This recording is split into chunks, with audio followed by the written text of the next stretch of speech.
You ask Tiger to solve. This deals with linear equations with one unknown. The final result is m equals 16. Let's solve it step by step. Group all constants on the right side of the equation. Add 7 to both sides. Simplify the arithmetic.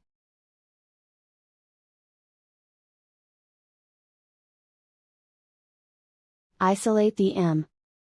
Multiply both sides by 4. Group like terms. Multiply the coefficients. Simplify the fraction. Simplify the arithmetic. And so the final result is m equals 16.